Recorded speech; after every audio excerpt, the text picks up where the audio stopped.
Hey everybody, Carl from ToyWiz here, and thank you for joining me for today's stream. So this week I'm going to be assembling some of the Rubric Marines from the Start Collecting kit for 1,000 Suns for Warhammer 40,000. Last week I put together Ahriman the Arch Sorcerer, so today we're going to go around with some of the, hopefully, slightly less complex figures in the set.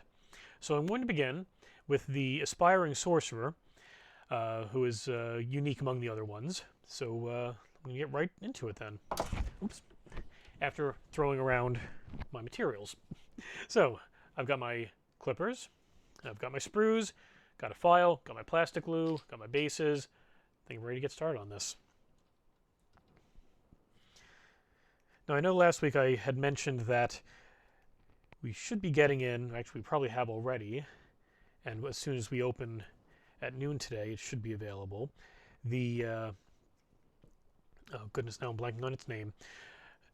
Catan Shard of the Void Dragon for the Necron army is part of the 9th edition for 40K, which I have been waiting for since the original images got leaked. Unfortunately, don't have him yet, so we're going to have to do him at on a future date, on a future stream, but that's all right. I've still got plenty of these 1,000 Sun figures that I can work on. That's part of why I picked up this Start Collecting kit, to give me plenty of material so I don't have to worry about running out anytime soon.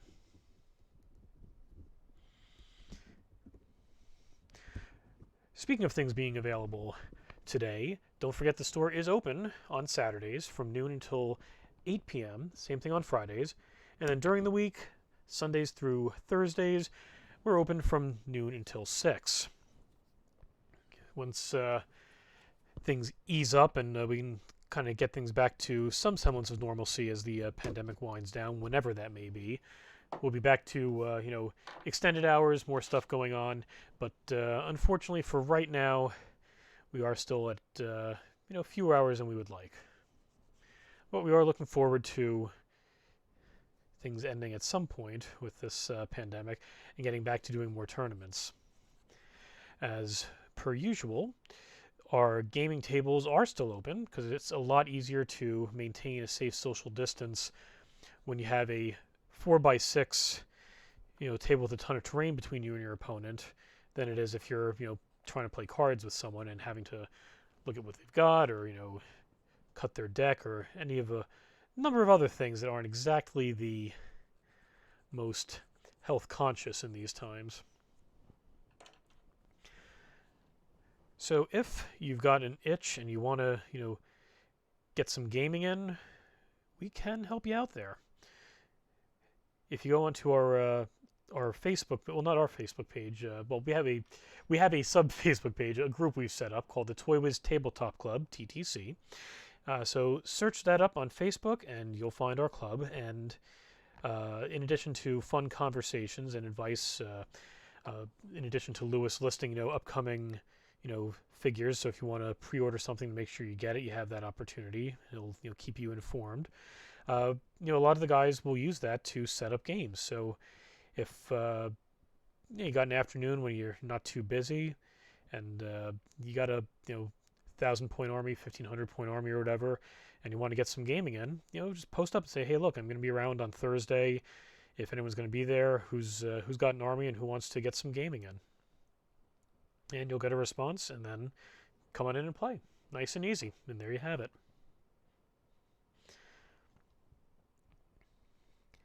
Now, as a heads up, and I'll mention this again towards the end of the stream, but the next 2 Saturdays, on Halloween and on November 7th, I'm not going to be streaming, unfortunately.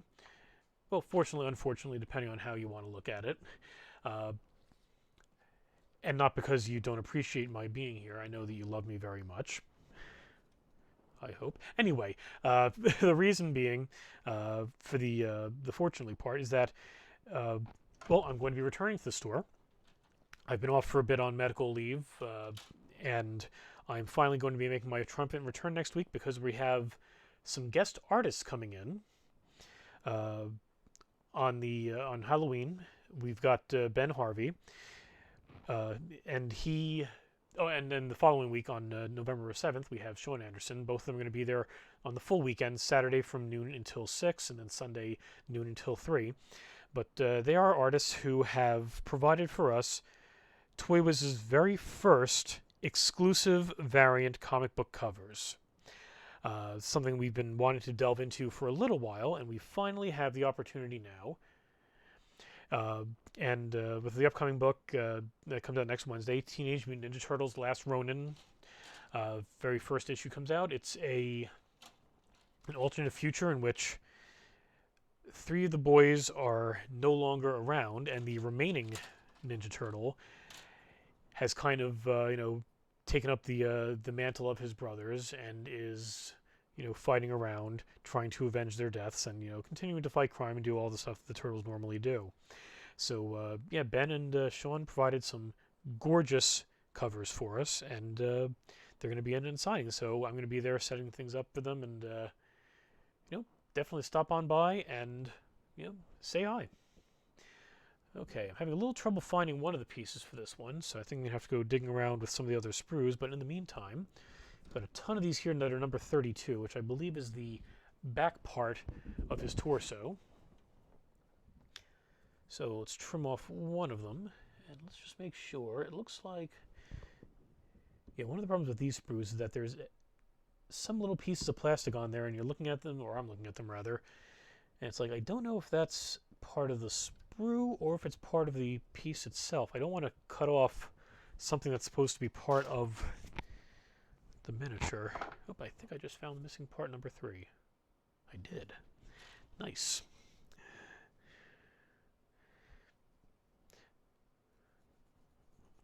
Alrighty then.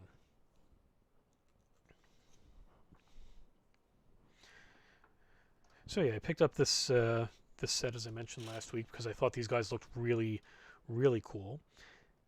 And while I've been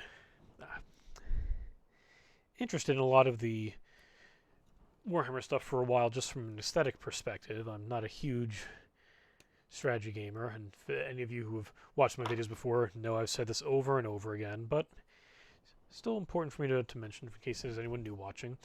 Not a big strategy gamer, but I do love the puzzle nature of sticking pieces together and assembling things, and just the general creativity of painting. It's nice and relaxing, and I have a lot of fun with it. So I picked these guys up just because they're cool looking. I'd started getting back into all this. I used to paint a lot of miniatures when I was younger, and I started getting back into a lot of this when I had picked up a Warcry set for the Corvus Cabal. It was Warcry is the Age of Sigmar, the fantasy Warhammer games, squad-based game. So if you don't want to play with a full army, you can use just a single squad and face off against your opponent in a much smaller scale engagement.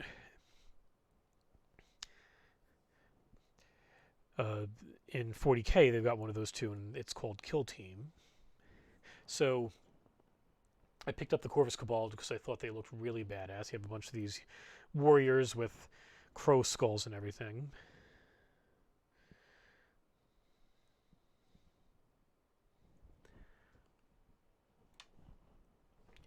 This is interesting. Alright, and this is going to fit right on top here.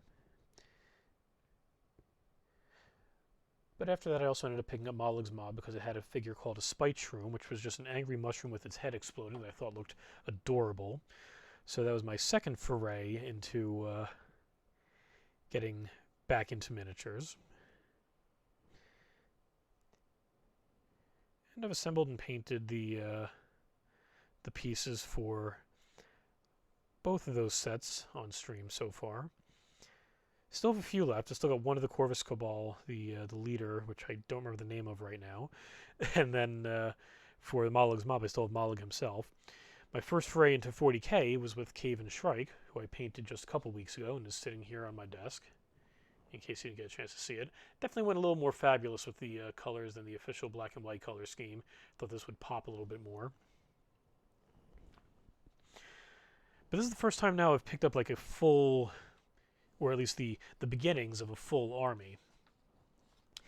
And I've been interested in the Warhammer stuff just from an aesthetic perspective for a while. Lewis is our main Warhammer guy. He's always on top of it. He does all of our ordering and everything for us. Chris has gotten into it recently as well. And they're kind of trying to get me into the game, so I figured, rather than just pick up, because I want to get some of the Adeptus Titanicus figures just because they look really awesome. But I figured if I wanted to get something that I'm going to be able to play at some point, maybe I should give a shot with one of the Start Collecting kits. So I picked these guys up because they looked really neat. And Lewis was telling me some of their lore, which sounded kind of interesting, how they had cast a spell seeking immortality, which ended up turning them all to dust. So they are these dust entities that are bound within their armor. I thought, okay, that's pretty cool. And I asked him how they played. And he started telling me a whole bunch of things about, I don't even remember specifically the abbreviations he was using, at which point I told him, okay, let's pretend, actually let's not pretend, I know absolutely nothing about the actual, rules or gameplay or anything about this. Give me the basics. What do they do? Are they magic based? Are they like, and sure enough, these guys are a magic based group. Aha, okay, now here we have as I've, kind of jumped ahead and I'm just, talking and talking, not telling you what I'm doing. I'm now up to attaching the arm of the aspiring sorcerer, and he's got a staff, and I have a choice now. I can choose one of two different heads for the staff. And looking at them, one of them has kind of like a flame thing going, the other has kind of a bunch of like spiky blades. And I think, looking at them, let's take a quick look at the completed from the cover here, and I believe we're talking about this guy. Where is he? Right down here. That's the flame one up there. I think the bladed one looks a little bit cooler just from the little bit I can see on here. And that head is number...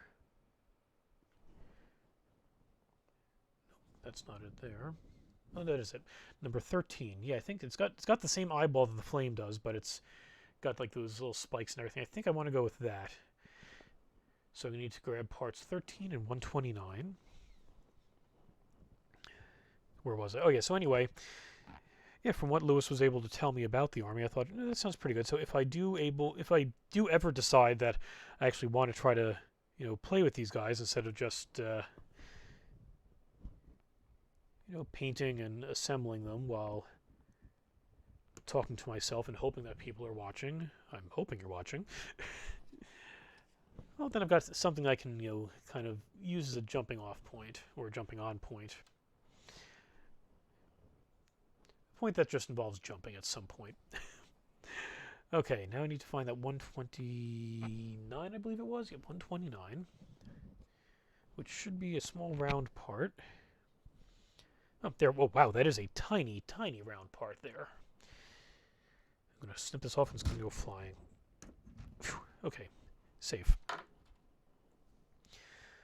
Okay, and it is indeed, and you probably can't see it, I can barely see it, and I'm holding it. It is an eyeball, and that is going to go, the tiny spiky part up, right in this gap, right here. Okay, so let's get the plastic glue. As always, when you're using the plastic glue or any glue, you really don't want to put too much on here, because then you're just going to get a bunch of, sticky, gunky residue all over the place, and it's going to make your figure look horrible.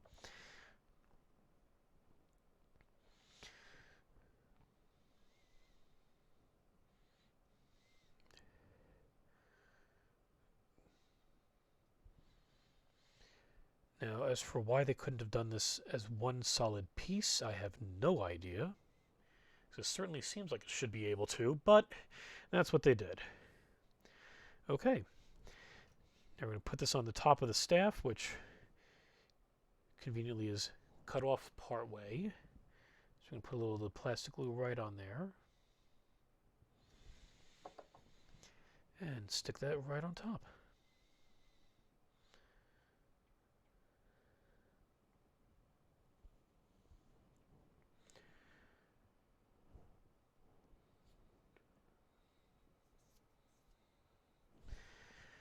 And as I'm doing that, I just noticed I missed an entire step. So let's back up a little bit as I grab parts 2, 62, and 63.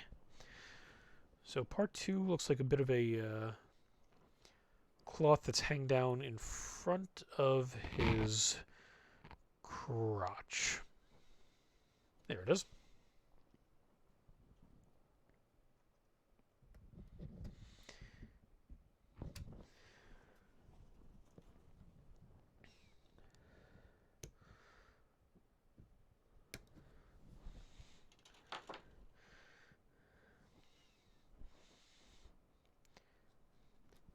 File down the little excess plastic we've got on there.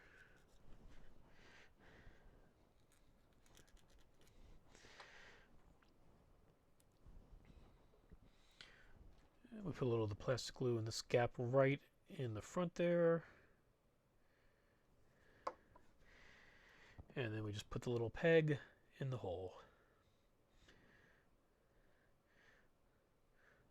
Hold it for a few moments for the glue to do its thing.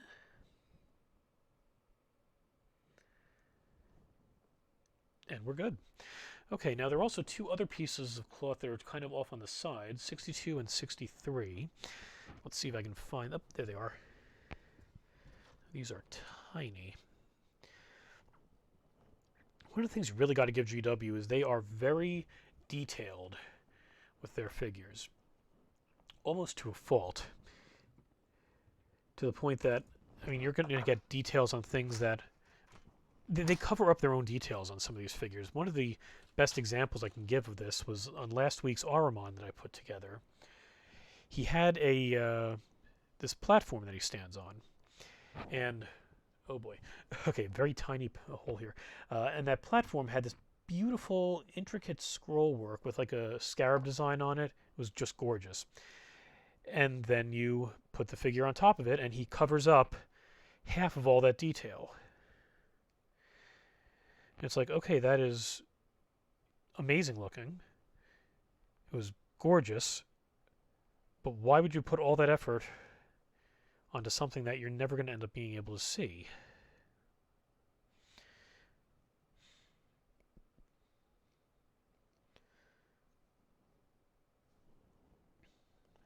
Okay. This is a really tough one with a really tiny point of attachment on it. That having been said, still got to give credit where credit is due.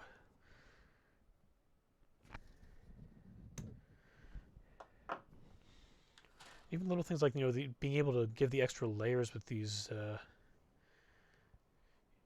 you know, pieces of leg armor here that are on top of them. It's going to be such a pain to paint when I finally get to it, but damn if it still doesn't look good completely gray.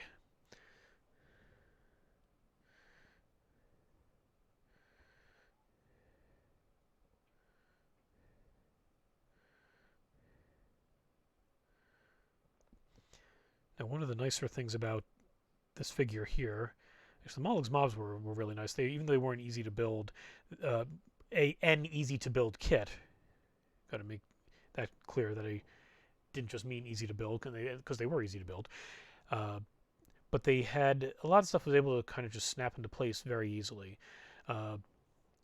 With this, I mean, they aren't snap designs. You definitely need to go through and you know, use the glue to hold everything in place. But the really nice thing about them is you still have these little like tabs and sockets to show you where you're supposed to put everything.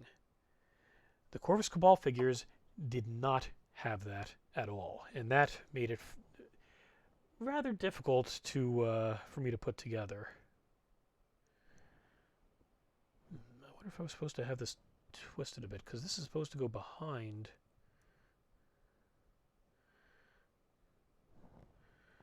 Nope, that's not it. Funny, in the picture it looks like the staff is supposed to go behind this bit of cloth that's coming off of his chest. However,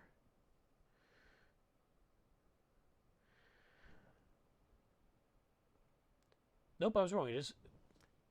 Oh, this is fun. Okay, so just make sure his arm is properly attached here. And I'll show you what has me giggling.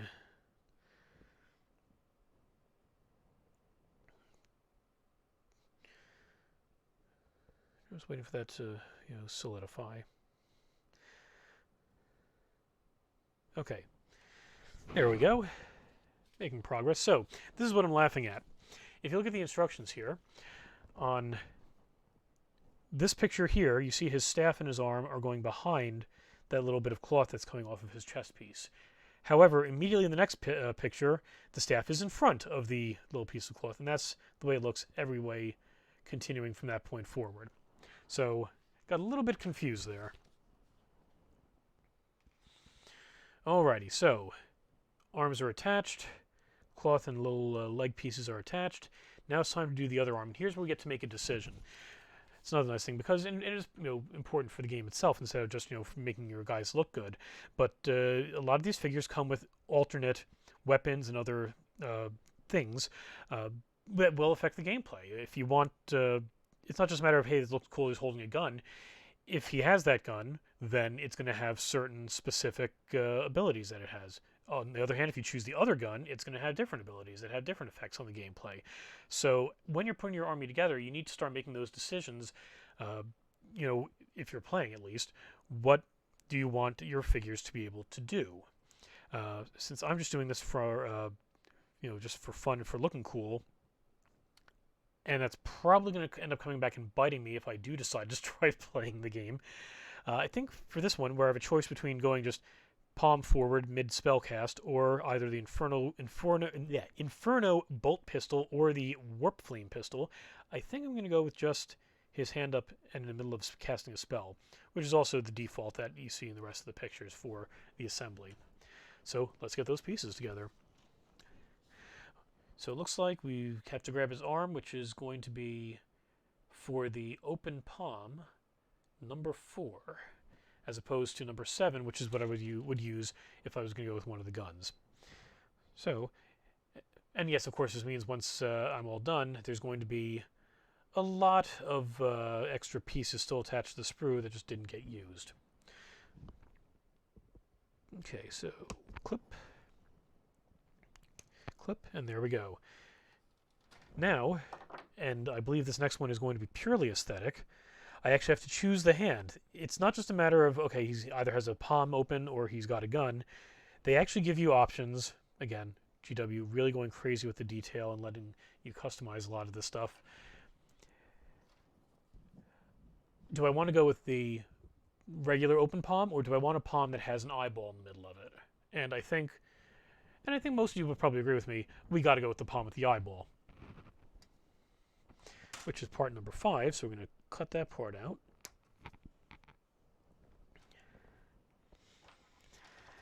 And we're going to go and put a little bit of the plastic glue on the end of the wrist.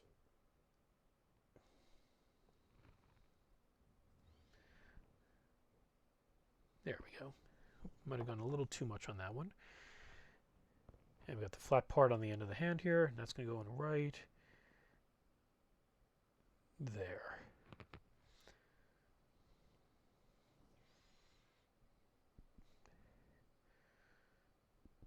And there we have it. And now we go and put a little of the plastic glue on, let's see, it looks like they put it directly on the torso, so we're going to put some in this round spot right there.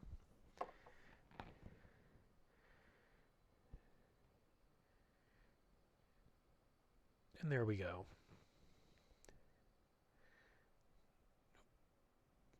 Get into the right place where it just feels right, and then just, there we go.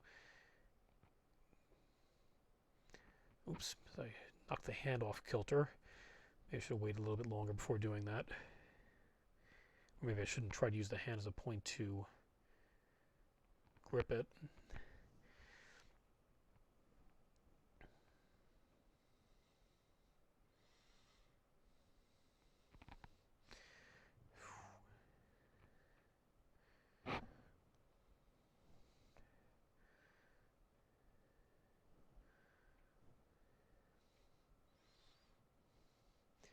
Whoopsie.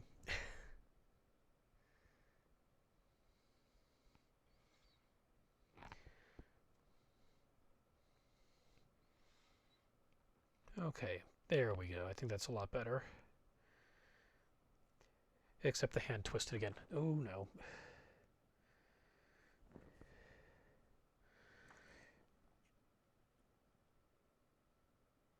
There we go. Okay.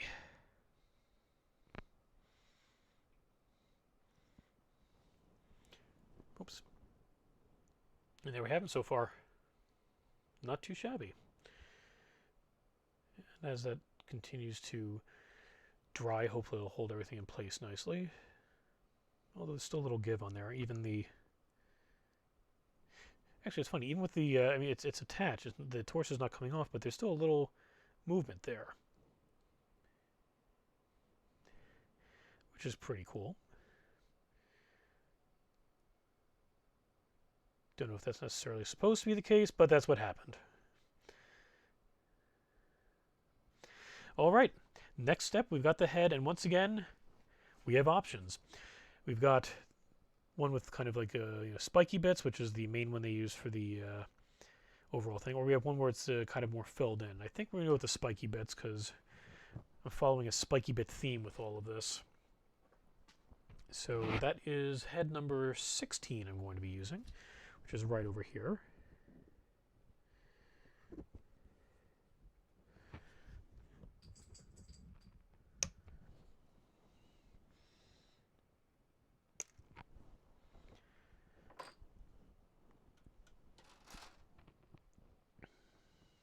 Okay, I'm going to put some of the plastic glue right in the little round part on top of the neck there.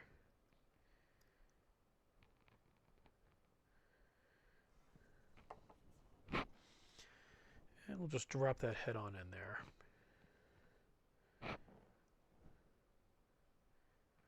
And turn it so he's looking a little bit over towards the direction he's casting in.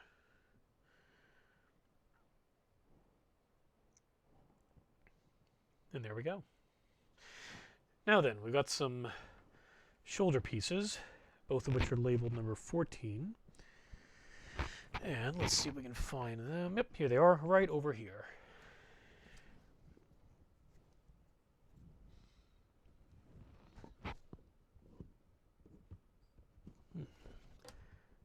Okay. Connectors on these are a little on the long side. There we go. That's one. And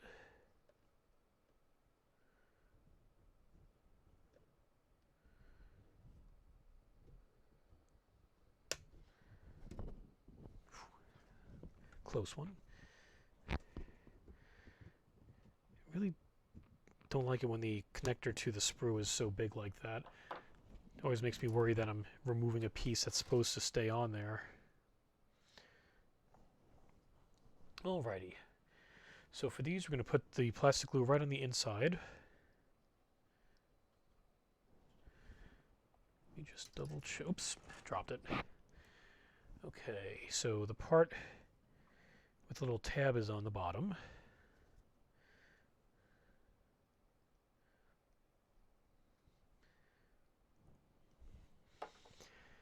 And this is going to fit right over the shoulder.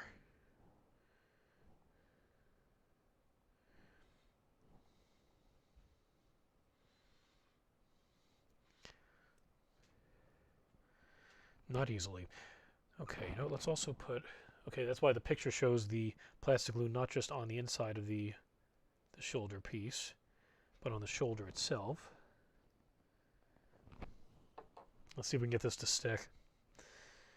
Yeah, we'll just hold that in place for a little bit. Give it time to work its magic.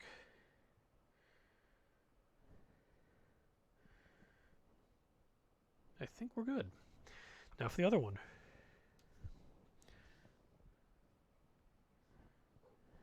Same deal here. We're going to put some of the plastic glue on the inside of the shoulder piece.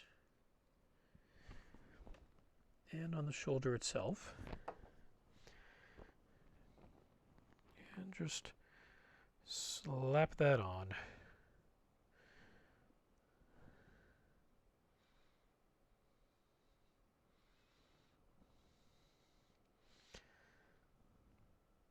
And then give that a little time to dry.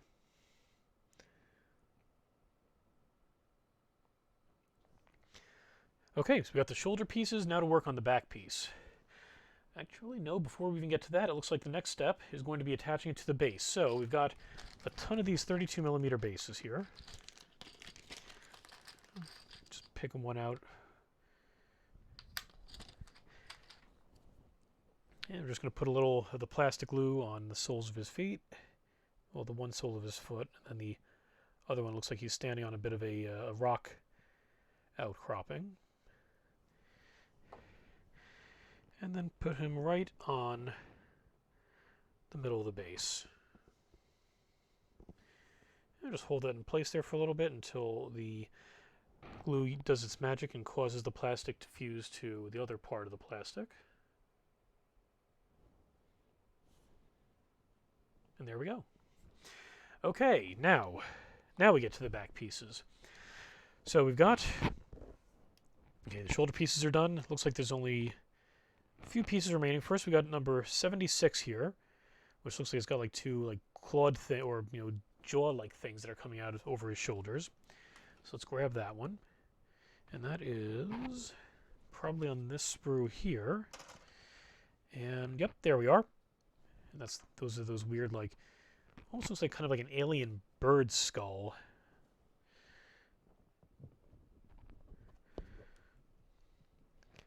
We just clip that off of the sprue at the 4 different connector points.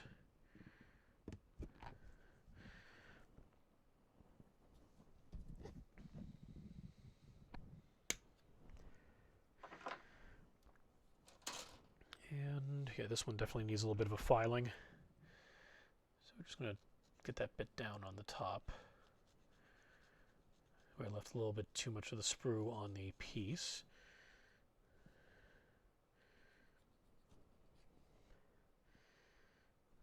There we go, much better.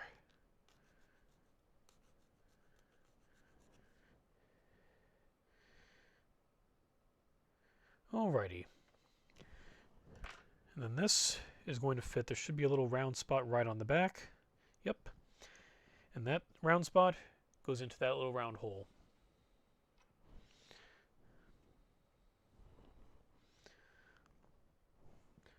Before we do that though, let me just see, is that going to be safe? I'm going to come back to that piece because it looks like the little cloth bit on the bottom there might be a little tougher to put on once we have that back piece there. So I'm going to do that first. So that is piece number 1, which should be, yep, that's this big one right over here. Kind of like a small butt cape.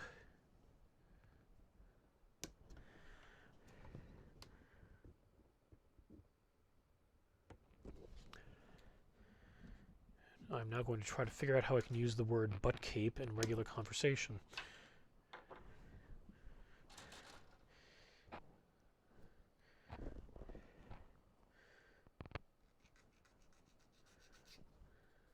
There we go.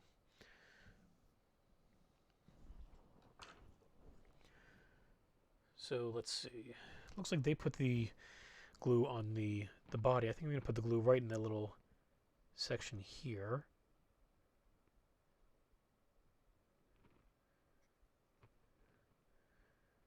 And then try to attach it. Try to be very careful to not let too much of the plastic glue out. Oh, not seeing anything.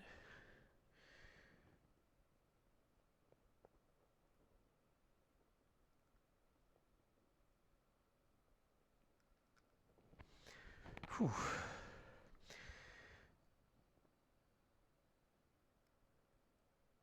Actually, I wonder if I got something stuck on the end there. Hope not. One of the downside with using. Oh, whoa, goodness, yep. well, I got the little bit that was stuck off of it, and in doing so, put a huge amount of plastic glue on there. So let's just wipe some of it off on with my finger, try to flatten it out so it doesn't end up having too big of an effect. Make sure I wash my hands later when I'm done with all this. This should fit in right on his belt on the back here. Right above his belt. Oh, get on there. Yeah, definitely glad I did this before putting that back piece on.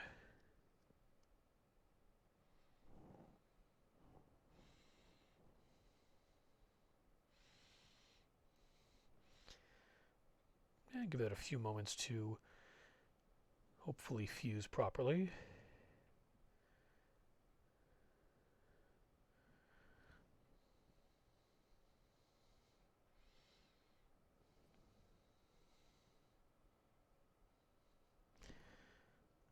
Okay, I think that is good.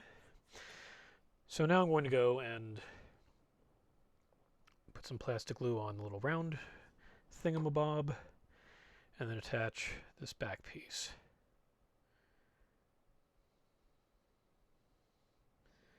Oops. And make sure it's standing up nice and straight.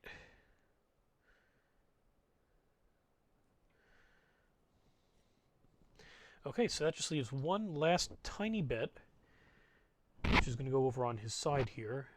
I have no idea what it is, but it's number 10. Oh, here, oh, it's a scroll. So this tiny scroll here is going to go on there next.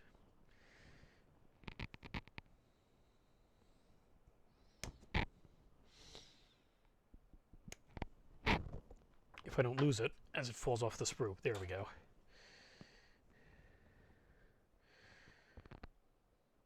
Again, the detail on these figures is mind-blowing.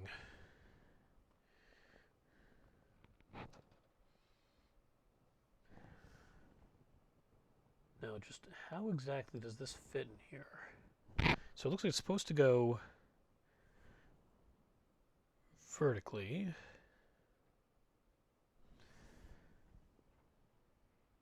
And it fits on a tiny bit of the belt next to the butt cape.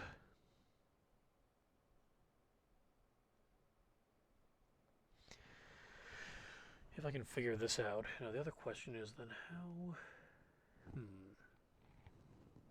You know what? I'm going to take another look at the completed picture.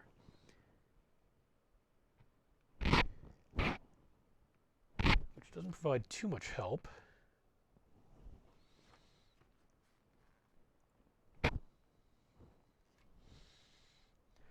Okay, so...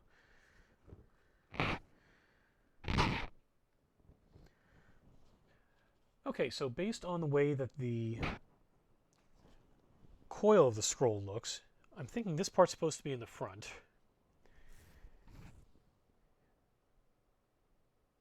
Okay, so this thing here I thought originally was just something that was tying it. See, I don't know if you can see on there's a tiny little thing on the end there. I thought at first it was just something that was wrapping the scroll together, but it actually looks like it's supposed to be where it's dangling off of the belt.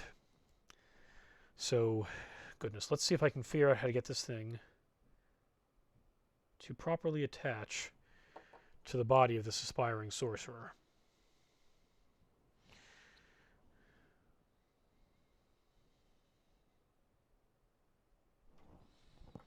You know, let me go back to the other picture. Actually, it looks almost like it's kind of sitting on the leg piece.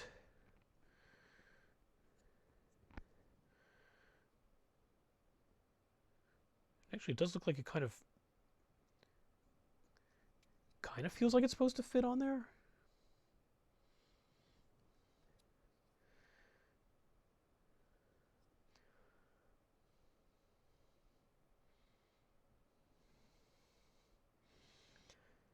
Huh. It looks like it kind of does. Go back to looking at that other picture. No, it's... Definitely supposed to be back further. What the heck is this thing supposed to be sitting on? It doesn't go on the butt cape.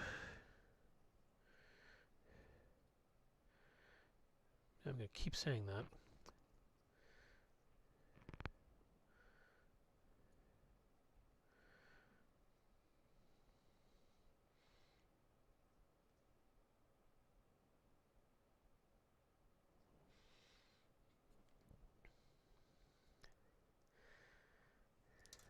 Nope. And I dropped it. There it is.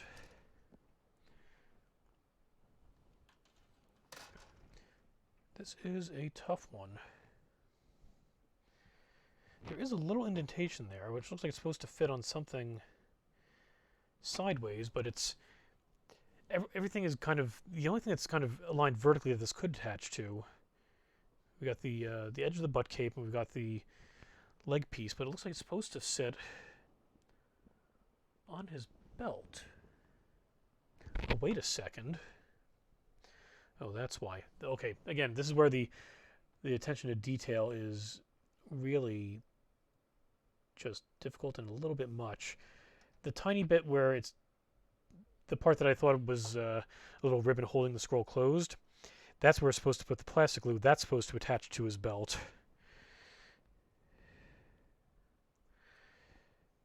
So we have that tiny, tiny piece holding this together.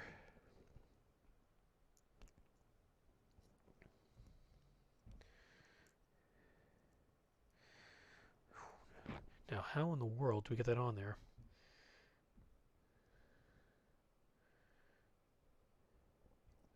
Oops. Thought I had it there for a second. I'm going to have to kind of hold it by the edges and kind of try to twist it to make sure it sits in there properly. And that did not work. Let's try that again.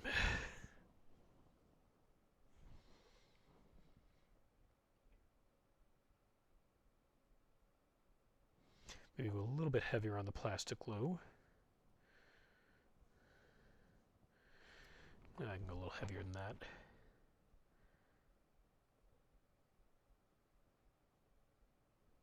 Okay.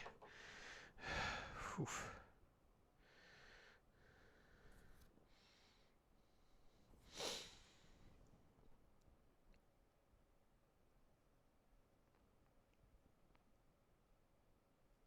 And in like that.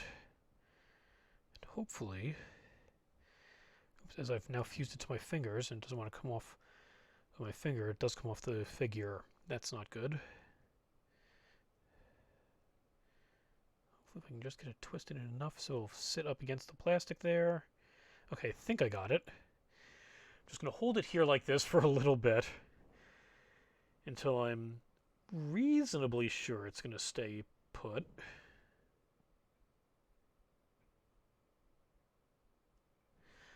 Oh my, and there we go.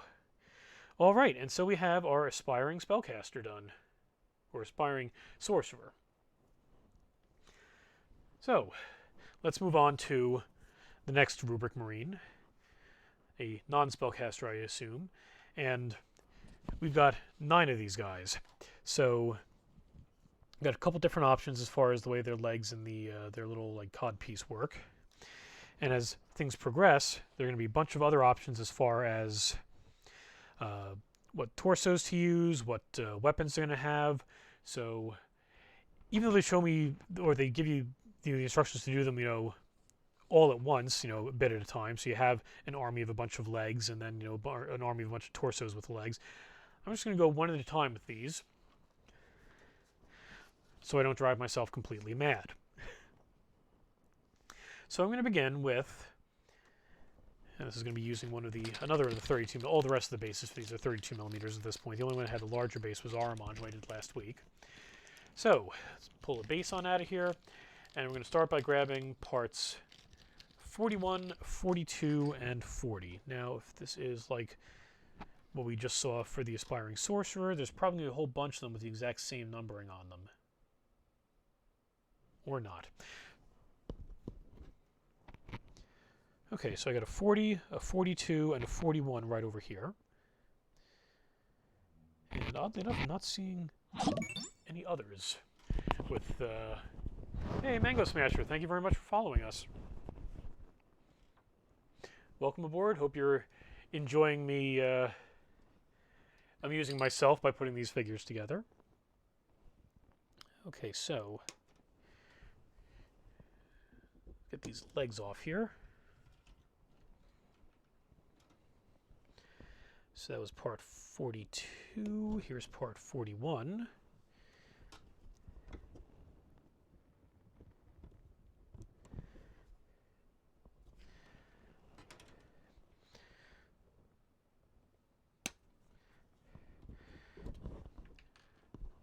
And then we've got part 40 around here somewhere.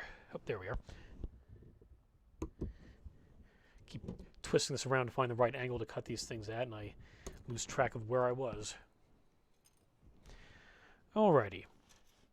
Put the sprue over on the side there for a second. Do a quick scan, see if there's anything I need to trim down with the file. That actually looks pretty good.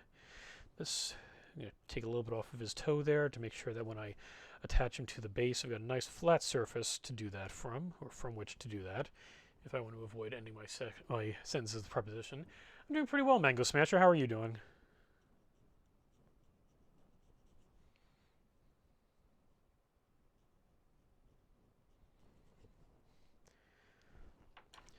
Here we go. All right. So let's attach the leg to the other leg. Doing well. That's good to hear.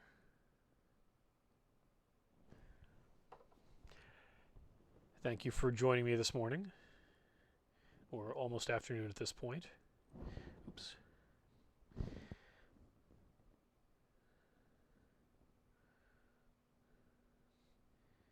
And there we go.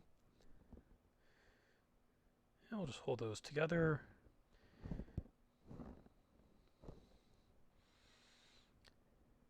Oops.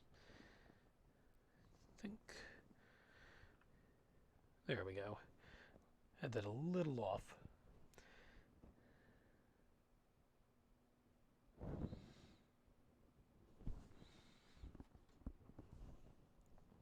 And then in that gap right in the front, we're going to attach the this little cloth bit. So we'll just not fill that hole, but put a little bit of the plastic glue in that hole.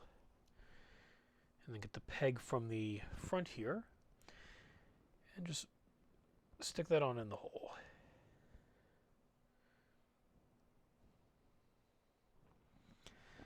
Okay, and then I'm going to put a little of the glue right on the flat parts of his feet here.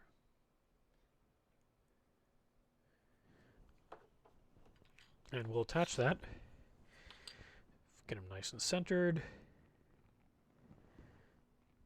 or as close as we can get. And we'll stick that right on the base. And we'll give that a few moments to fuse. Alrighty.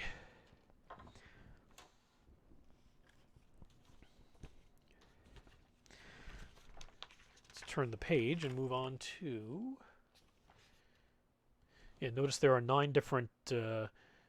Okay, yeah, so I was wrong with the multiple things being numbered, because each of these have a completely different leg positioning on them, so they all have different numbers.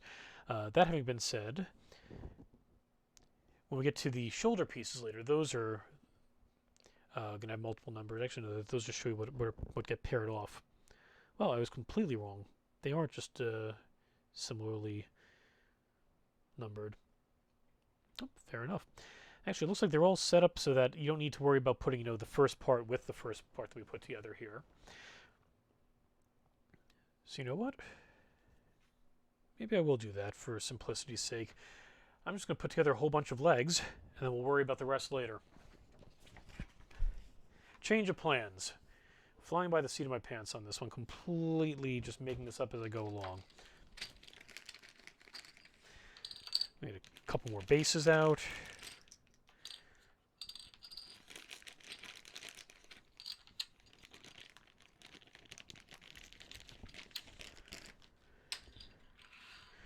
the best sets of legs the 40K universe has ever seen.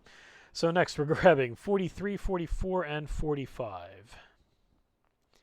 So just have to find them first. I see 44 and 45 and 43. There we are. Oddly enough, not right next to 40, 41, and 42.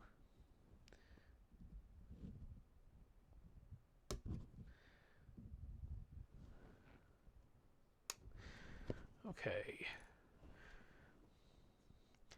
So we got the cod. No, I guess it's not a cod piece. It's I don't know what the heck you'd call that exactly. I guess just bit of cloth that comes down in front. A little bit of a mouthful.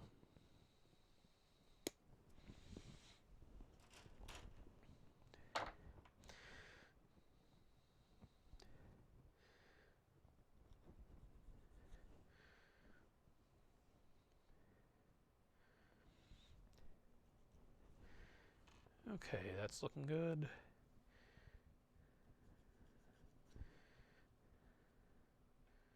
That's feeling good. Okay, let's attach.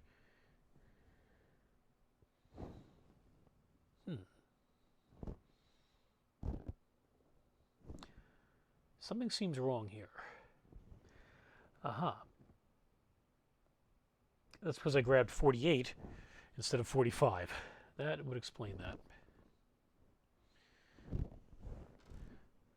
So, yeah, this is 48. I'm going to put that back over here.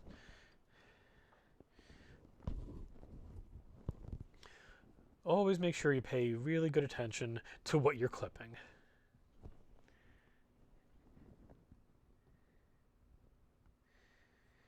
If I hadn't just made the decision to go ahead and just do all the legs first, this is what would have ended up making the decision for me.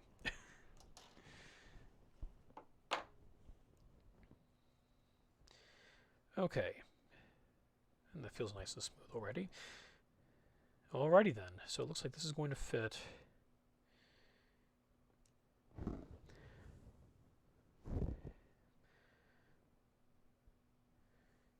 Kinda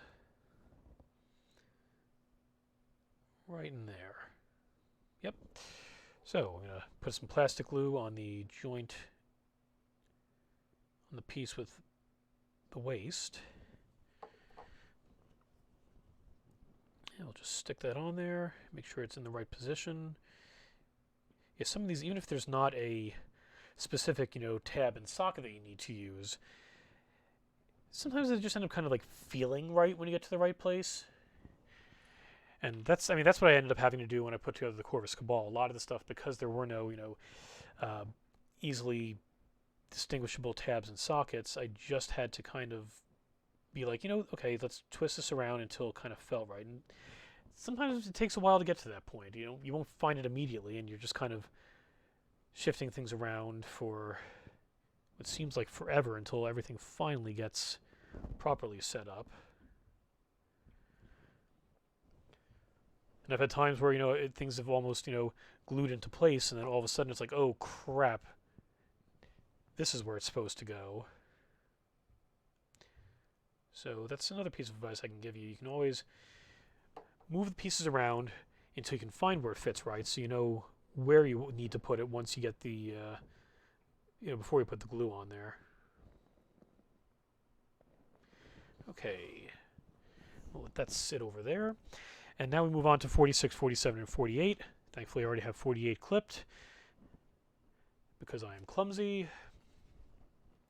Let's find 46 and 47, which both are over right next to where 48 was. So at least all of the pieces that go together are together, but if you're trying to just... Oops, got my microphone stuck on the sprue.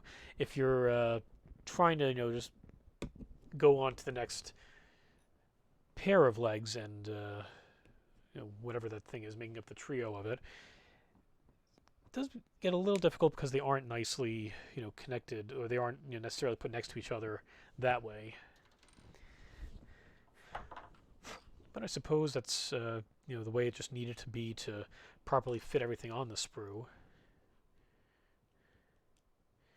Okay, Yeah, this one doesn't even have a bit of a leg. You know, the entire leg is over on the side. So it looks like, let's see.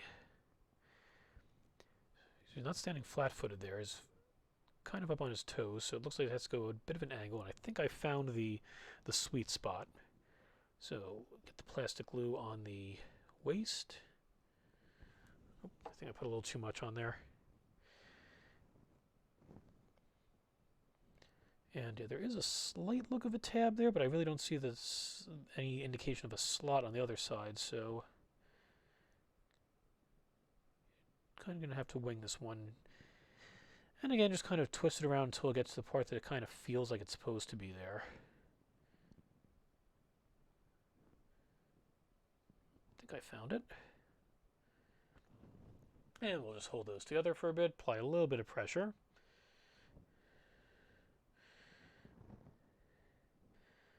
Oops. There we go.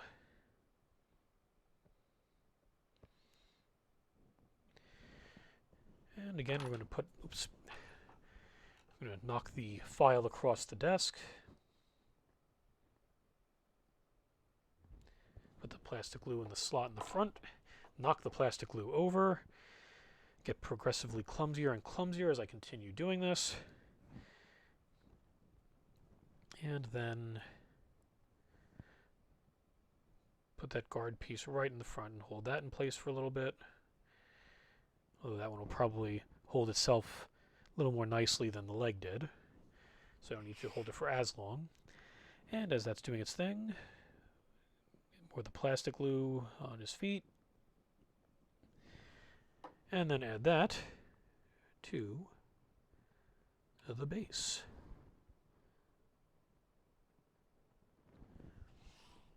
Okay, 3 down, 6 to go. Next we've got 52, 53, and 54. Looking on the wrong side. Okay, so now this is fun. 3D deals with 52, 53, and 54, but 3E is the one that has 49, 50, and 51. So because I'm looking at 50 and 51 right now with 49 next, I'm going to do those first, and then I'll move on to the, then I'll go back to 3D.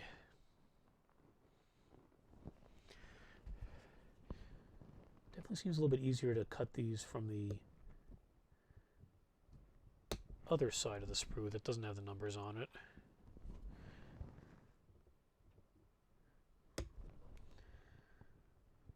Spoke too soon. Yeah, sometimes the connectors are closer to one side, sometimes they're closer to another.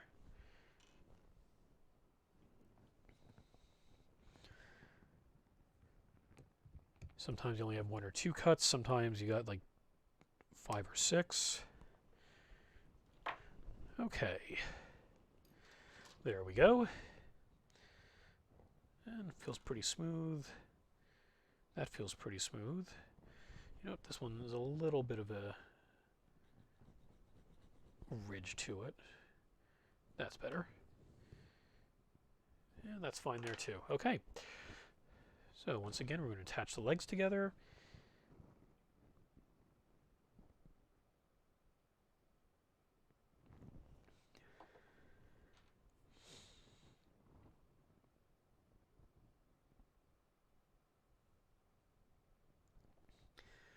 And it looks like it is now noon, at least as I'm recording this. So for you folks who are watching me do this live, it is now noon. If you're watching this afterwards, it's whatever time it is on your clock. But ToyWiz is now open, so you can pop on in there today, say hi to Chris, say hi to Lewis, say hi to whoever of our part-time staff is around today. I'm going to pop on in there a little bit later myself to pick up my, I believe it was supposed to be out this week, the Catan Shard of the Void Dragon. So if you come in at the right time today, I don't know what time I'm going to be there, but you'll be able to see me.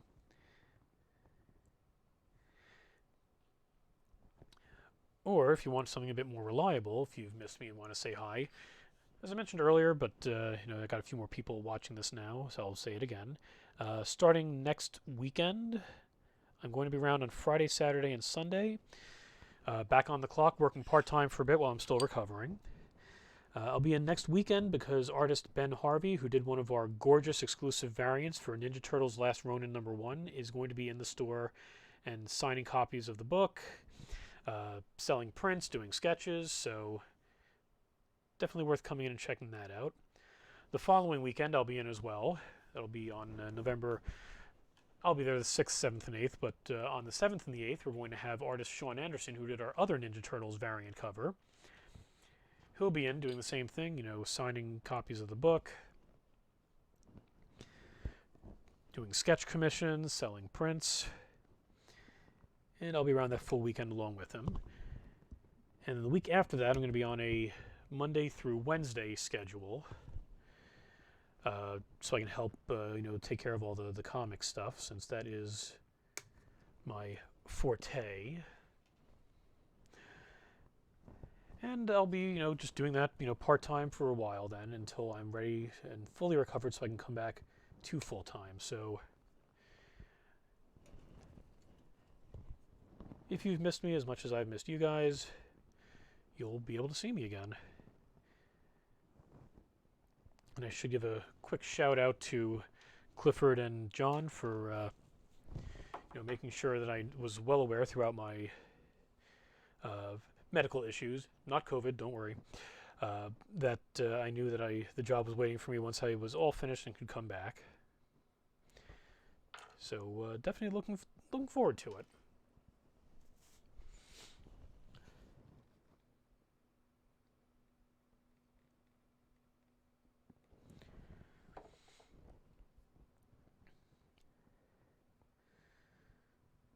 Oh good, this one fits in very easily.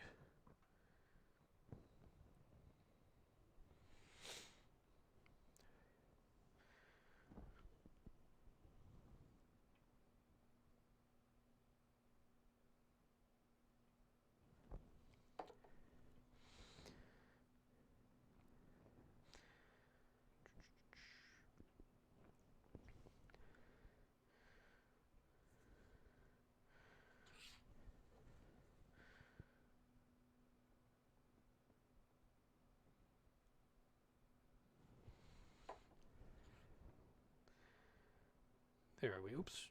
Try to center him a little bit better there. Oops.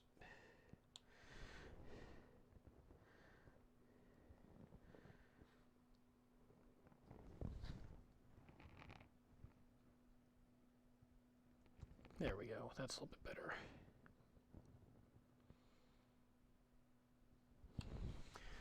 Okay, 5 down, 4 to go. What's next? 55, 6, and 7.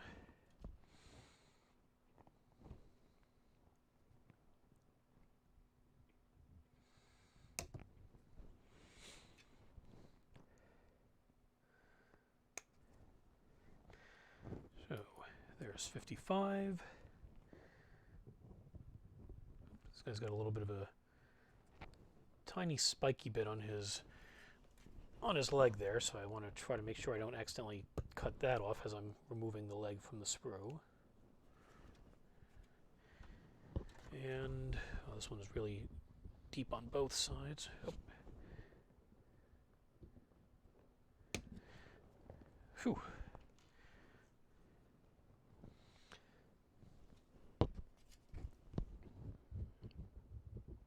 Doing my little dance with the sprue, trying to find the right places to where it's going to be more easy to get in there and cut, and still will not hold a candle to when I actually have to try to paint some of these and get in on some of the weird details and have to do all sorts of the gymnastics. I'm telling you, one of these days I'm just going to prime the sprue, paint the stuff on the sprue first, and then cut them off and see how that works. And then I suppose just touch up the bits here and there as I assemble them. Oh, here's a bit that's off color now because of that's where the cut was from the sprue, so let's just go back in there and adjust it as we assemble it. Actually, that sounds like a horrible idea. I don't know. Maybe it is, maybe it isn't. Might be worth a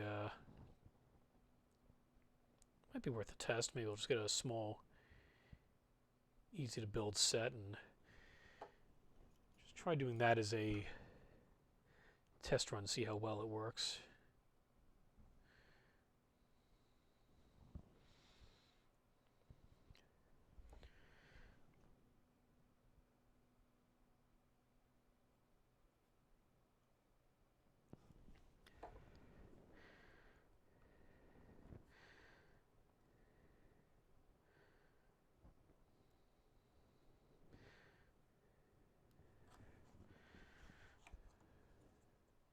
Okay, that's the 6th one.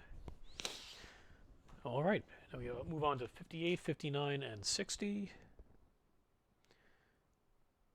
Nope, that's 69. Nice. Ah, here we are. Move on to the other side. 58.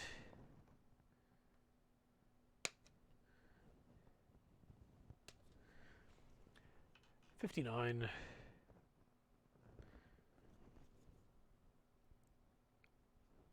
And flip that one over.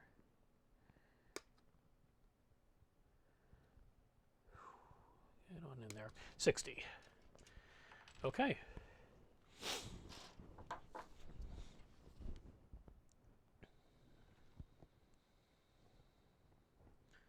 And looks like I got this pretty well smooth, so I don't need to worry about filing that down.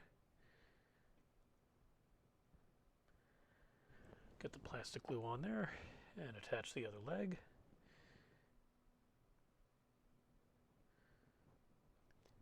Thankfully there's a little indentation so I can see exactly where it's supposed to go, and then it fits in just right.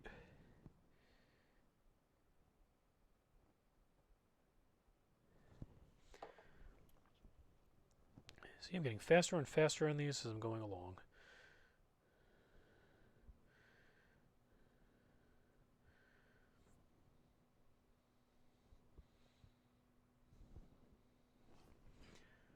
And as I'm holding that in place, gives me a good grip to turn him upside down so I can apply the plastic glue to the soles of his feet so I can get him on the next base right there. Oops, as I glue my finger to the socket where his torso is going to attach, that's going to make things a little bit more difficult. There we go. 2 more sets of legs to go. 66, 67, and 68. Gotta flip it around again to find the numbering. And here's 66.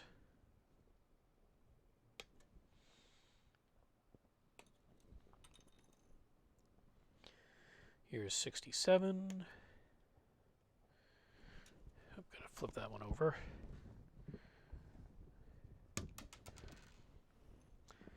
And right next to it should be, yep, 68.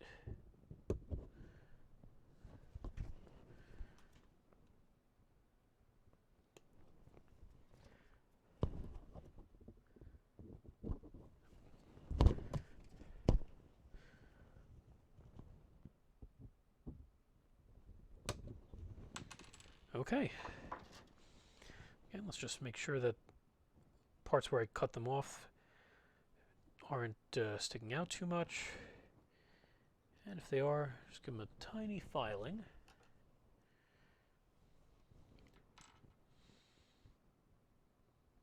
Okay, no, that's definitely going to need some filing. Much better. And I'm always a little on the scared side when I do the filing, because I never quite know. There's so much detail on these, I don't want to accidentally, remove some of that detail when I'm trying to cut the larger pieces of plastic off. So when you're doing yours, you always just got to make sure just be careful. It's not quite like when you're, doing the painting part, and it's you have little bits where you can kind of recover from a little happy accident.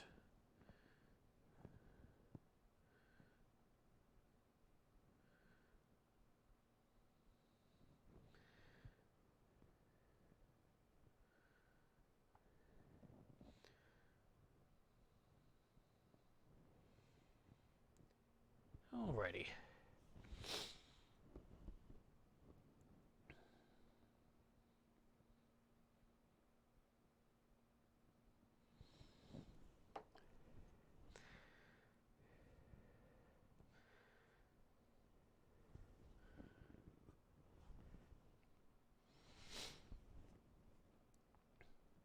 Now, I'm probably not going to be finished. Well, probably not. I'm not going to be finishing these guys on the stream today, but I do plan on doing a little more progress on them. So I'll probably go through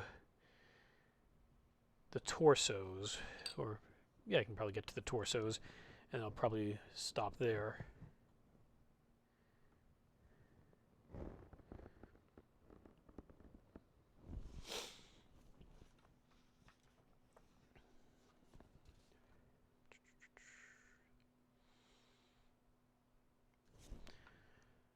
And I'll start worrying about the heads, the shoulder pieces, and the back pieces and weapons later, and arms. Okay, but first, still got one more pair of legs I got to get taken care of, and I think I see them right over here. Should be 69, nice, 70, and 71.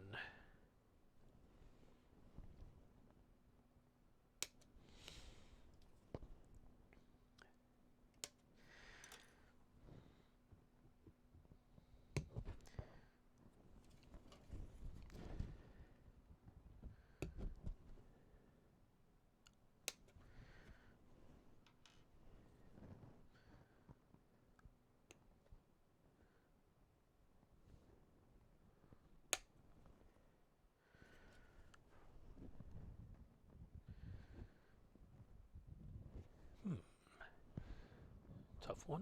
There we go. All right.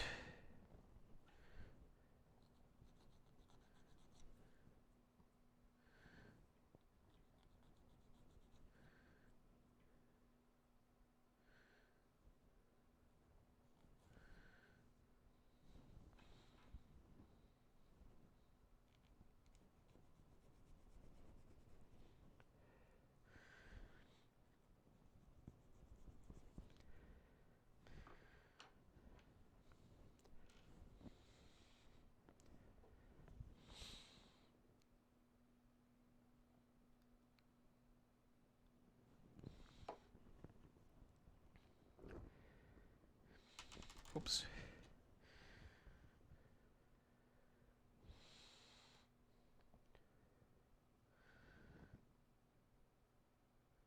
Okay, now as I'm getting this into position, it looks like, remember what I was saying earlier about we're going to have a bunch of pieces of the exact same number? And then I quickly changed my mind on that. It looks like I may have been right the first time around. Because with the torso, you have a front and a back piece, and there are 3 different back pieces for 9 different torsos. And each of those back pieces do have the same number. So it looks like 4 of them are 32, 3 of them are 33, and 2 of them are 34.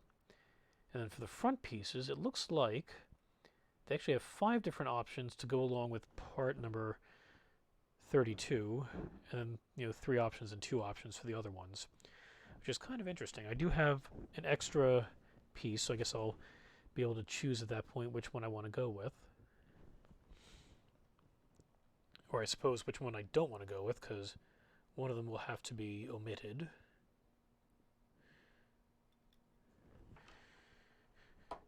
And I just realized I probably should have attached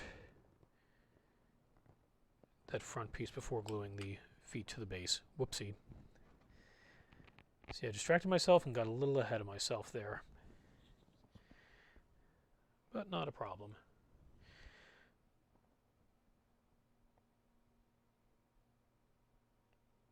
Sometimes you can recover pretty quickly and get that taken care of. Other times, with some of the more detailed pieces, it just becomes a disaster at that point.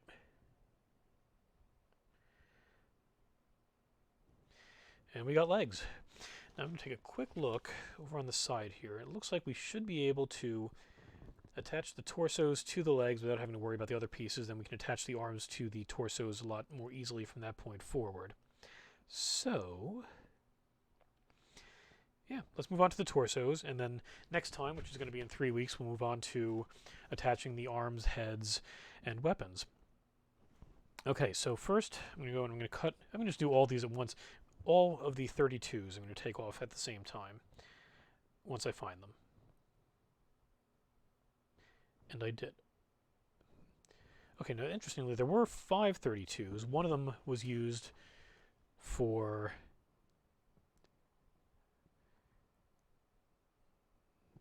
something else. This is interesting.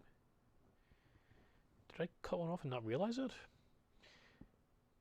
Oh no, it was used for the back of the aspiring sorcerer. So there are 5 32s, and actually, now that we're looking at it, let's go back to the aspiring sorcerer. Looks like the front piece was, oh no, that was number 3. Never mind. I thought that might have explained why there were 5 different front pieces, but I was wrong.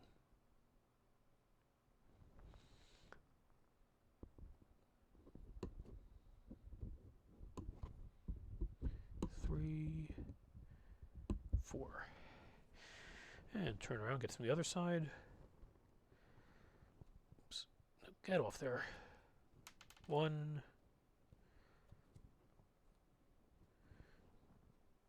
You should cut from the other side. Oh, yeah, definitely got to cut from the other side on this. Where did that one go? Okay. Well, I lost one of them. Oopsie.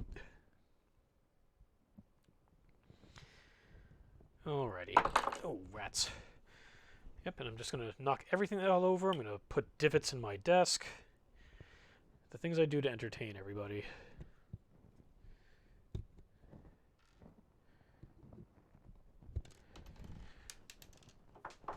Okay, well, one of those fell on the floor. I found the other piece. It fell on my mouse pad. Okay, there we go.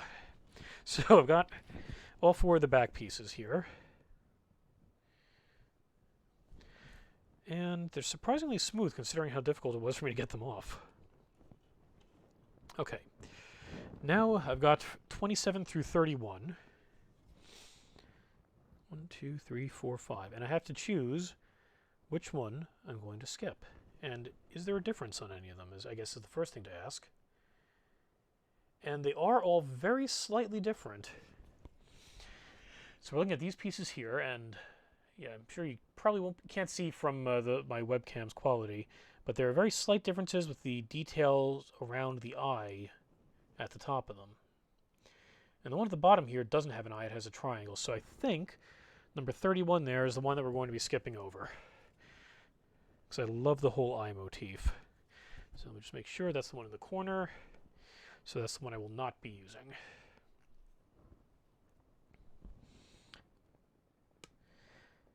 I'm just going to go down the line, trim one side of each of them, just like I did with the other ones. And then 1, 2, 3, 4, and all of them are still sitting in there perfectly fine. Go figure. Okay, there we go. And we're just going to pop them out. For some reason, I guess maybe the clippers are getting a little dull. Might have to get a new set. Just make sure that they're still smooth, and they surprisingly are. So,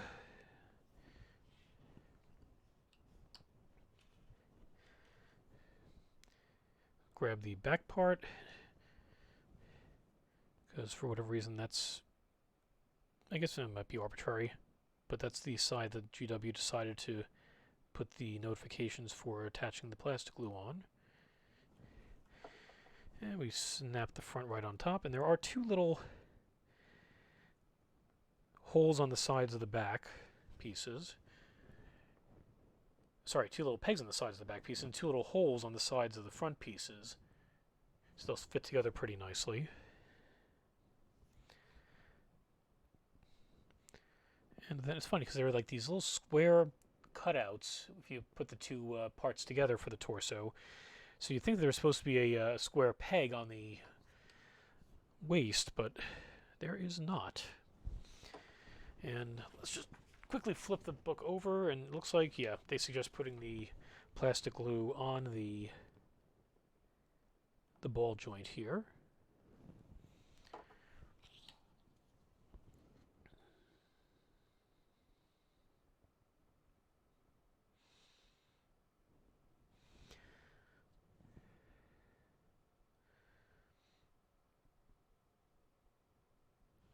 And let's just hold that in place a little bit.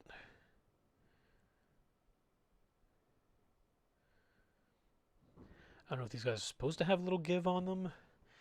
I noticed with my aspiring sorcerer earlier that his torso, even though it is attached, did have... Oh!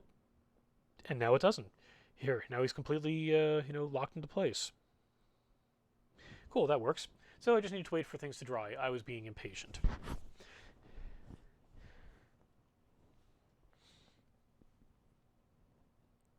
And move on to the next one.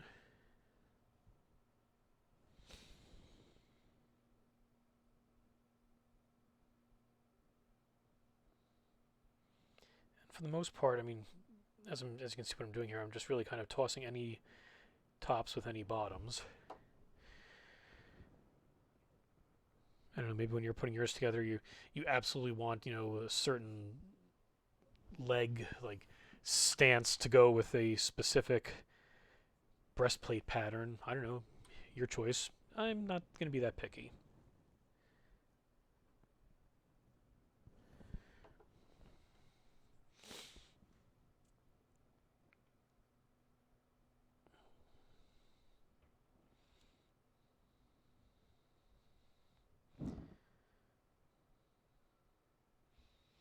So it looks like all of the arm pieces have the same type of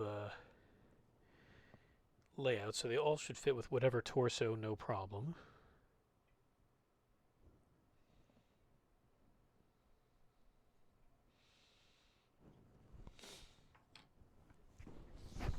Okay.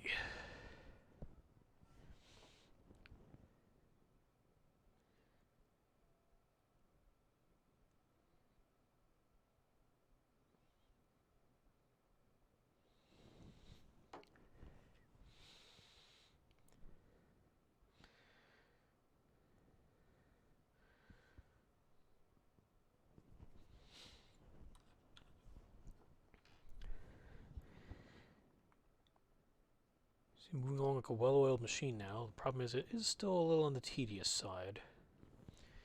And I'm running out of things to say because we're now almost an hour and a half into this. And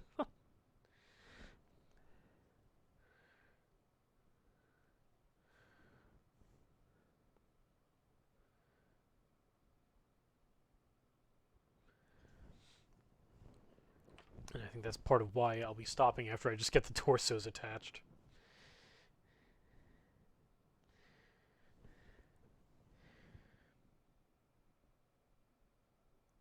It's one thing if you're playing a video game, you're streaming for like, 6 to 8 hours in a stretch, but when you're dealing with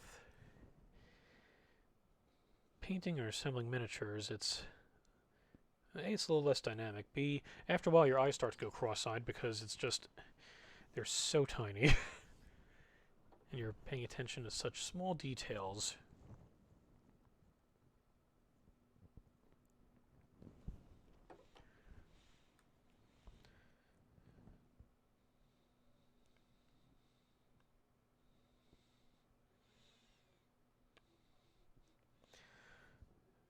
So as I'm doing this, once again, I'm going to plug the ToyWiz Tabletop Club, TTC, on Facebook. So if you're on Facebook, just do a search for ToyWiz Tabletop Club, ToyWiz as one word. And you can hop on in there, and whenever we get the solicitations for new, figures, Lewis pops those up on the site, so you can just respond in the same thread and tell them, hey, look, this new. I'll use the Catan Shard of the Void Dragon as an example because that's the one I've been excited for. Be like, hey, look, I absolutely need that shard, and he'll make a note of it so that when he places his order, in addition to the one or two for the shelves, he'll make sure we have one aside for you.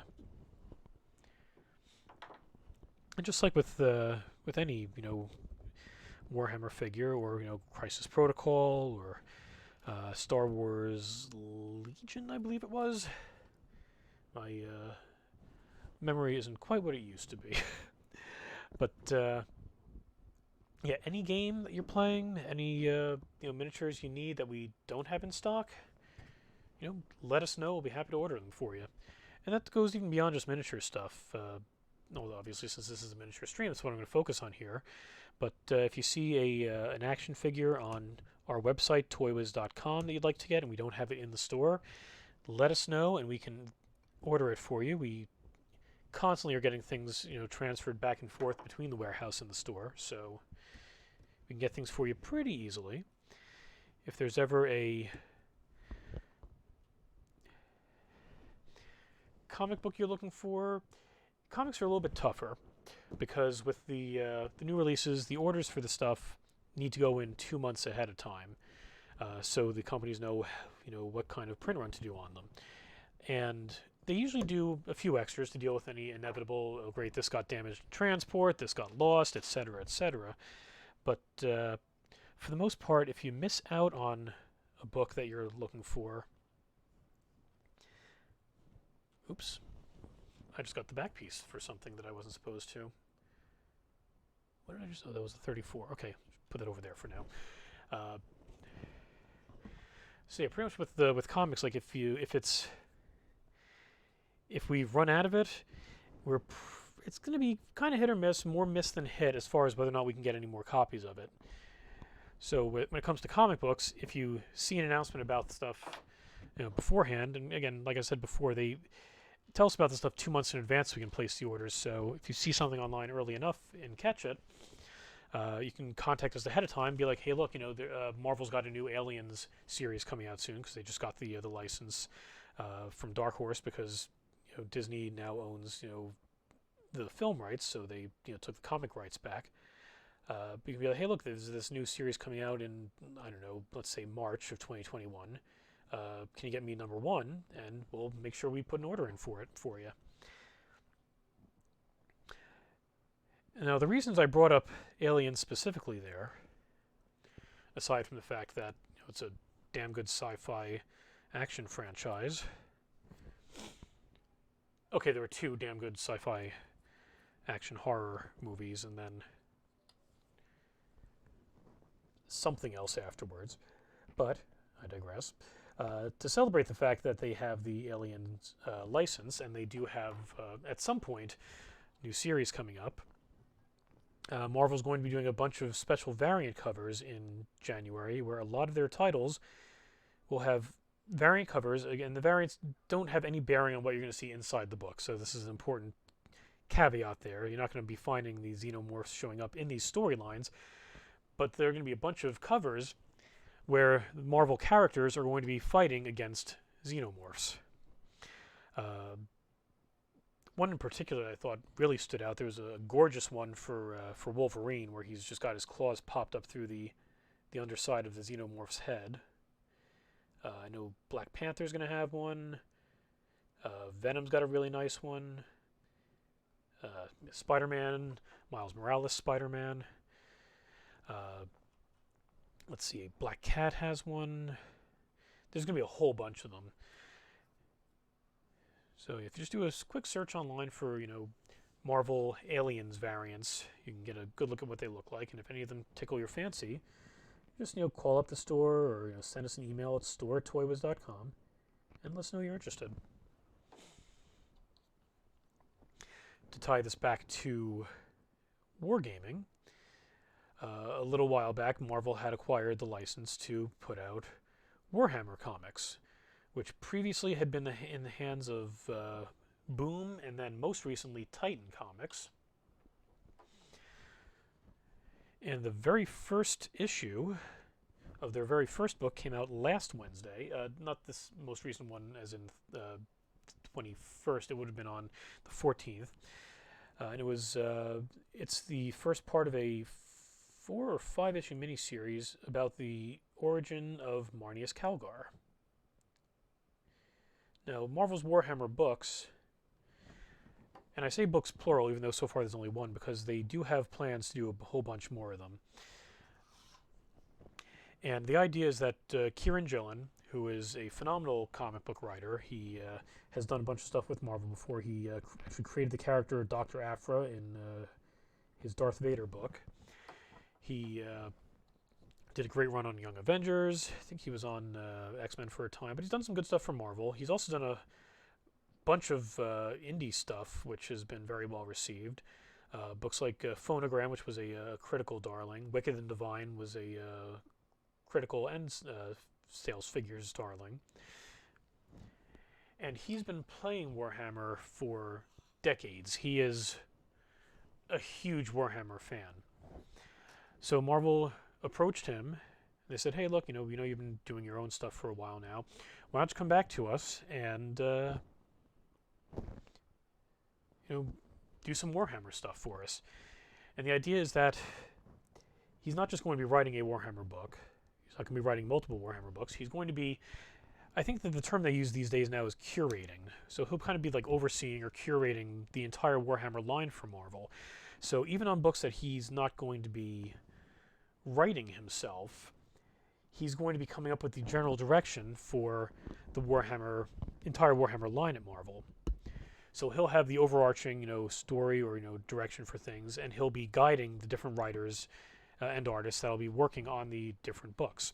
So Marneus Calgar is just the beginning. We haven't seen the subsequent stuff yet, but we do know that it is coming.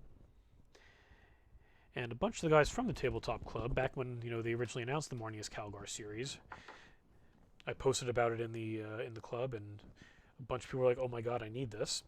And so we were able to kind of base our orders around there, and held them off, so no one had to worry about us selling out or under ordering, because we were unaware of what the crossover marketing was going to be like for comics and miniatures.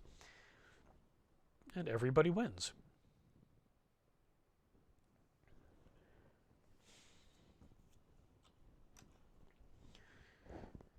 And I am almost done. 2 more of these figures to go.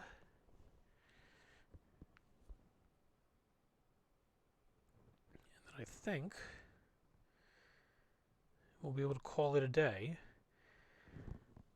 with some good progress having been made, with one completely complete miniature and the other's about halfway done, and only requiring a few more parts. Wow, that Soul Reaper cannon looks intimidating as hell. Maybe I'll do that one.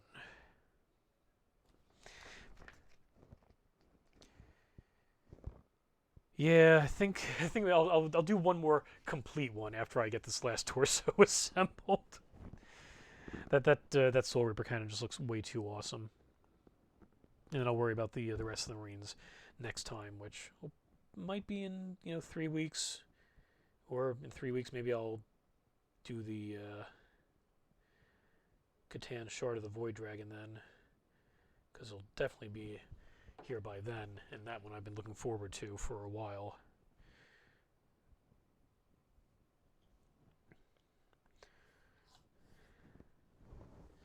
Not that it'll be able to do anything with my scarabs here, but that one will look very nice sitting on my table.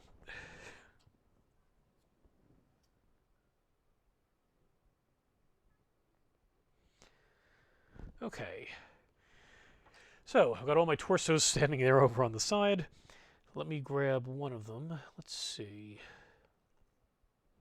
I know these are all interchangeable, but let me find one that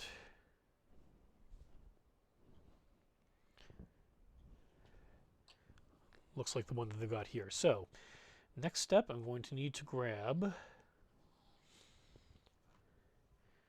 specifically arms from number 5. Okay, no, that's a good thing I'm doing this way, because the way that the arms are all paired off, I guess, determines what weapon they're going to be holding. So I need to grab one of these 6 options up here, and again, it looks like there are a total of 10 there, for 9 figures, so go figure.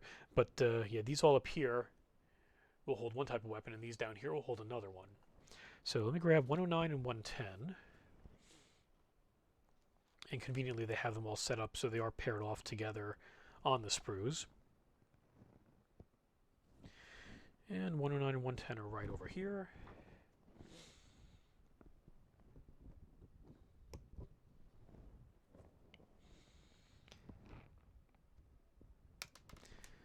Oops. Thankfully, that one landed on my mouse pad also. So I need to go digging around for the arm.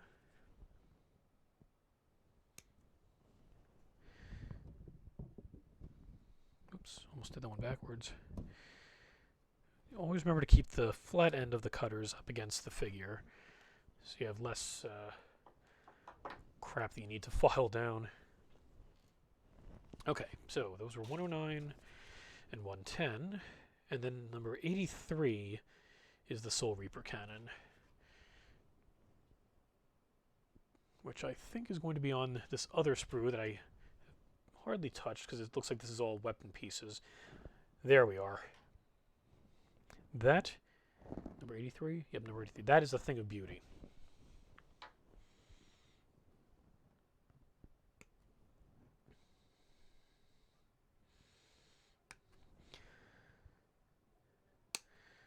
There we go. Fun way to while away an overcast and dreary afternoon.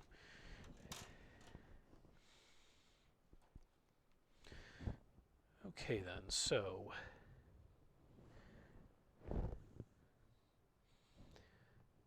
this will be interesting.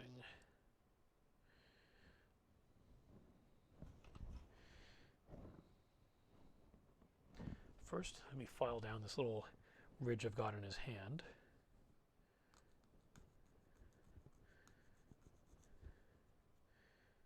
Much better. Okay, and we'll attach this arm first.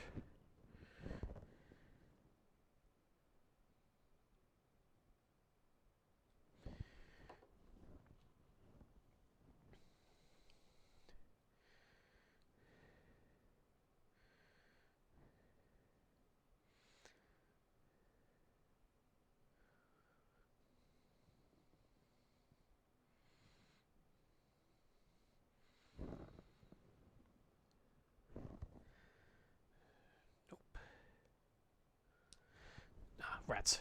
And I got more glue on my finger.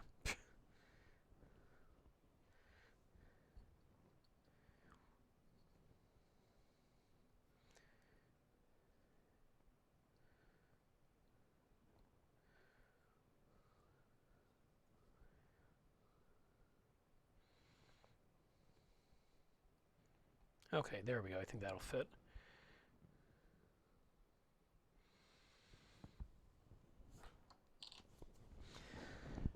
And then we've got part 5. And it looks like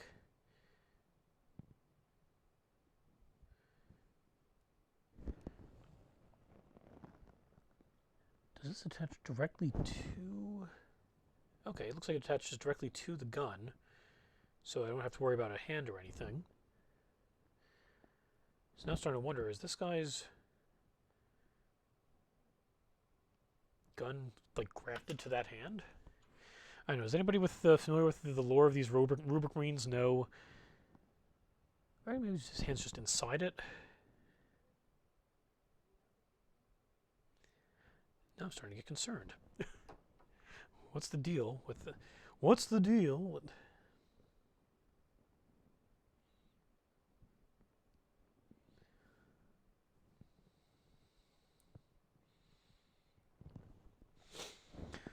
Okay.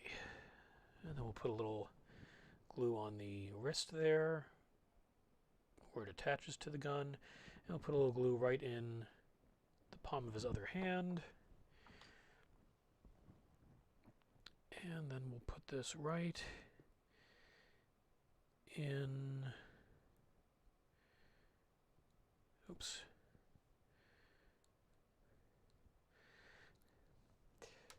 Multiple moving parts. Not good. Okay.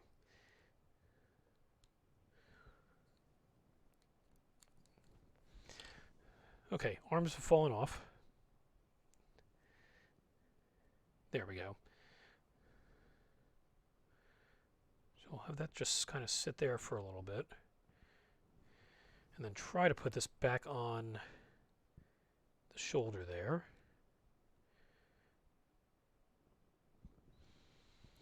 And then get this piece back over here. I now have bits of glue all over the place.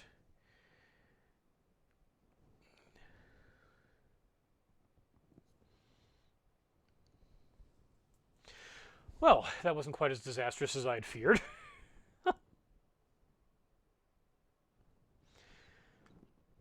And thankfully, because the glue hasn't completely solidified yet, I was able to salvage that.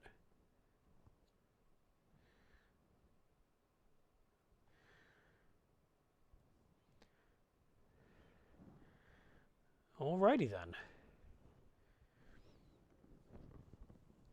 Although in the pictures, he's got this aimed down a bit more, so maybe I can twist this a little. Sorry, I tried getting a better grip for myself, but it definitely made for not a good shot on camera.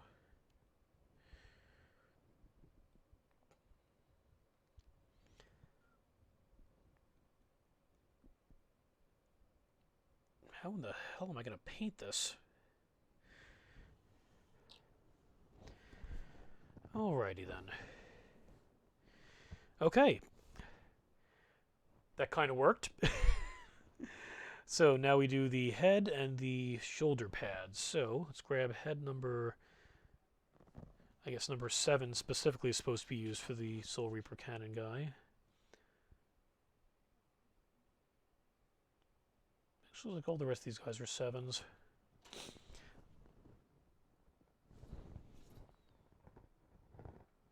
Or not. Oh wait, no, it's because it's part 7. Okay, yeah, my bad.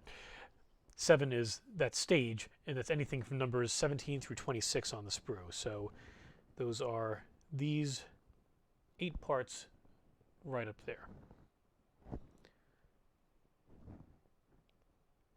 Wait a second.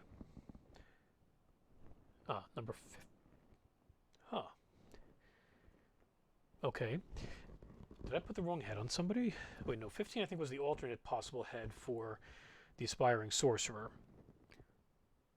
So I guess maybe I can use 15 as an alternate. Yeah, let's quickly flip back to the Aspiring Sorcerer.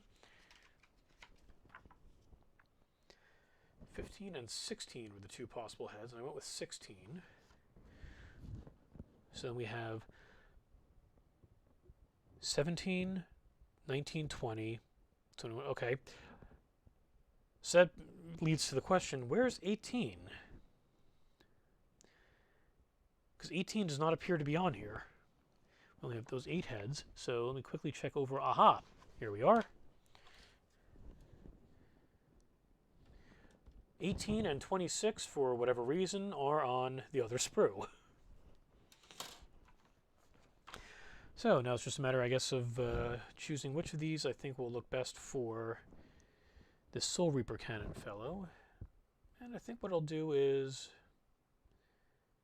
I'll just keep it simple. I'll just go with 17.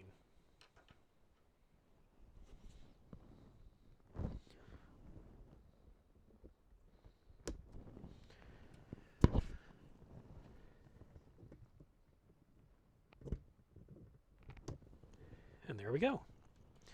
Alrighty then. Next we need parts 8, and these are all the shoulder pieces. They're all paired off together.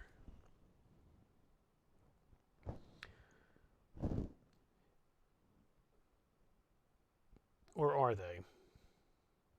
No, they're, oh wow. They're not paired off together. They are all over the darn place. Some, it's funny because they all look exactly the same. I guess they are all the same, but for simplicity's sake, they want you to kind of, no, they aren't all the same. Some of them have eyes on the bottom. Some have other things. Wow. Okay then, well, I'm just going to grab the two 100s for this one. Really getting crazy with some of these. And I don't know why they don't have them all together. It seems like that would make things a little bit easier for somebody trying to assemble them. It's like, okay, cool. No, the two 100s are right next to each other. Or the two 107s are right next to the two 100s are next to each other, but they're separated by a divider, whereas the other one next to 100 that's not on the divider is actually number 101. Okay, there we go. Okay. I think I mangled that one a little bit. It's in kind of an awkward position there. And then 100's right over here.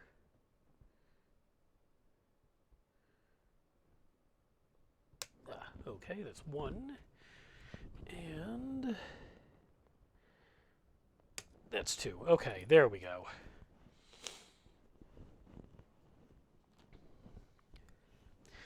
So I guess we'll put the head on first.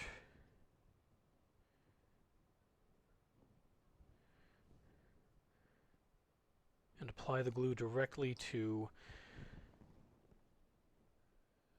the top here. And we'll have him facing over in that direction where he's not exactly where he's aiming. Maybe he's not really aiming right now, he's just kind of holding the gun. But looking in that general vague direction. And we'll just add the other two shoulder pieces. So we'll put the plastic glue directly on his shoulders. And then we'll just stick this right on top of it.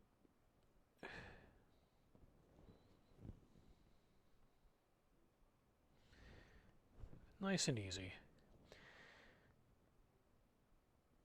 It's so nice to go from a difficult attachment like the gun to something nice and easy like these shoulder pieces here. And finally, we get to choose one of the back pieces. And the back pieces fall into two categories, 9 and 10.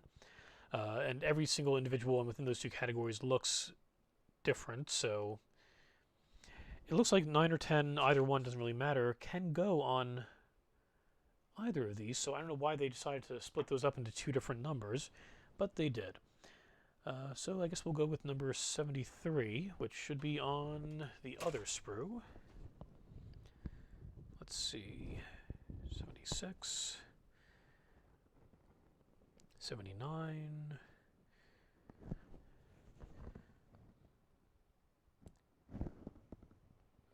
maybe not. No, it should be on here. 72, 81, 79, 80, 78, 73. Here we go, right down here.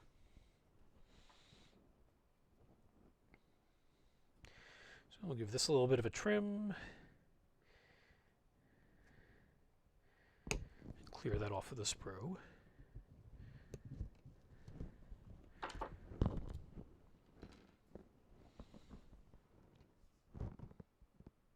So I got one with vents on here. It looks like they went with one with the balls on the edges. Actually, no, they do with the vents. They're just pointed in a weird way. And we'll just put a little plastic glue in this little divot on the back of it. And that little round divot goes with the little round peg right on his back there. And just get this turning so it's sticking the proper direction. Oops.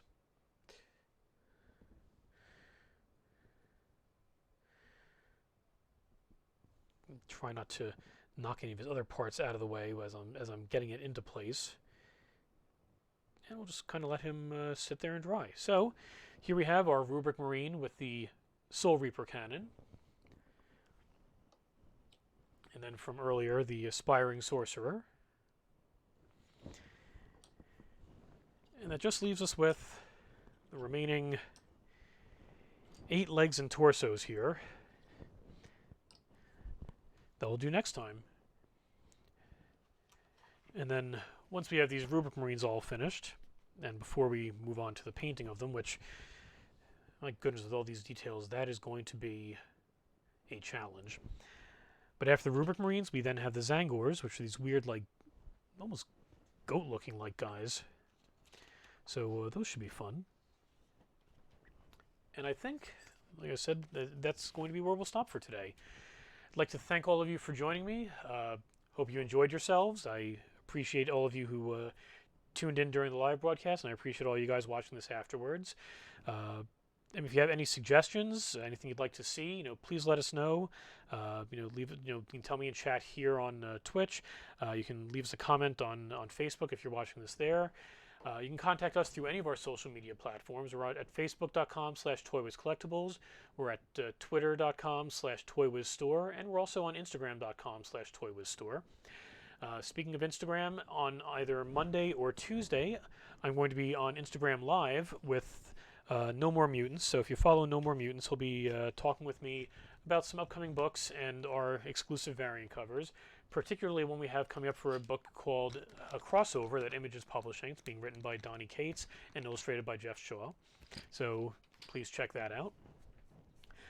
Once again, you can find the store at 347 West Route 59, and our hours are Sunday through Thursday, noon till 6, Fridays and Saturdays from noon till 8. If you pop in on Saturday, if you're watching this live, that would be today. But say hi to Chris and Lewis. Tell them I said hi. And who knows, pretty soon I'll be back there and you'll be able to see me again. So, yeah. Once again, I want to thank you all for joining me, and we'll see you next time. Take care now.